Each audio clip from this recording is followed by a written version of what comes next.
شروع اللہ کا نام لے کر جو بڑا مہربان نہایت رحم والا ہے۔ الف لام میم۔ یہ حکمت کی بھری ہوئی کتاب کی آیتیں ہیں۔ نیکوکاروں کے لیے ہدایت اور رحمت ہے، جو نماز کی پابندی کرتے اور زکوٰۃ دیتے اور آخرت کا یقین رکھتے ہیں۔ یہی اپنے پروردگار کی طرف سے ہدایت پر ہیں اور یہی نجات پانے والے ہیں۔ اور لوگوں میں بعض ایسا ہے جو بےہودہ حقائقیں خریدتا ہے تاکہ لوگوں کو بے سمجھے خدا کے رستے سے گمراہ کرے اور اس سے استہزاء کرے۔ یہی لوگ ہیں جن کو ذلیل کرنے والا عذاب ہوگا۔ اور جب اس کو ہماری آیتیں سنائی جاتی ہیں تو اکڑ کر منہ پھیر لیتا ہے، گویا ان کو سنا ہی نہیں، جیسے ان کے کانوں میں ثقل ہے۔ تو اس کو درد دینے والے عذاب کی خوشخبری سنا دو۔ جو لوگ ایمان لائے اور نیک کام کرتے رہے ان کے لیے نعمت کے باغ ہیں، ہمیشہ ان میں رہیں گے۔ خدا کا وعدہ سچا ہے اور وہ غالب حکمت والا ہے۔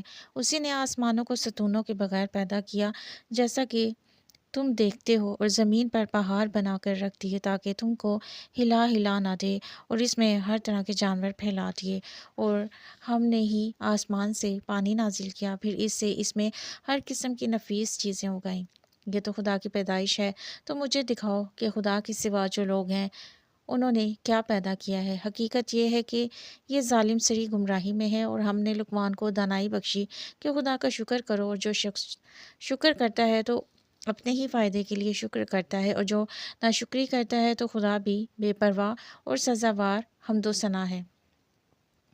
اور اس وقت کو یاد کرو جب لقمان نے اپنے بیٹے کو نصیحت کرتے ہوئے کہا کہ بیٹا، خدا کے ساتھ شرک نہ کرنا، شرک تو بڑا بھاری ظلم ہے۔ اور ہم نے انسان کو، جسے اس کی ماں تکلیف پر تکلیف سہ کر پیٹ میں اٹھائے رکھتی ہے، پھر اس کو دودھ پلاتی ہے اور آخرکار 2 برس میں اس کا دودھ چرانا ہوتا ہے، اپنے نیز اس کے ماں باپ کے بارے میں تاکید کی ہے کہ میرا بھی شکر کرتا رہے، اور اپنے ماں باپ کا بھی، کہ تم کو میری ہی طرف لوٹ کر آنا ہے۔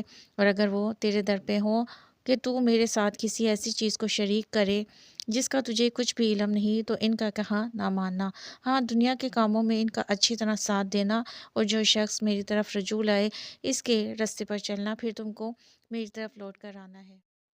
تو جو کام تم کرتے رہے میں سب سے تم کو آگاہ کروں گا۔ لقمان نے یہ بھی کہا کہ بیٹا، اگر کوئی عمل بالفرض رائے کے دانے کے برابر بھی چھوٹا ہو، اور ہو بھی کسی پتھر کے اندر یا آسمانوں میں مخفی ہو یا زمین میں، خدا اس کو قیامت کے دن لاموجود کرے گا۔ کچھ شک نہیں کہ خدا باریک بین اور خبردار ہے۔ بیٹا، نماز کی پابندی رکھنا اور لوگوں کو اچھے کاموں کے کرنے کا امر اور بری باتوں سے منع کرتے رہنا، اور جو مصیبت تجھ پر واقع ہو اس پر صبر کرنا، بے شک یہ بڑی ہمت کے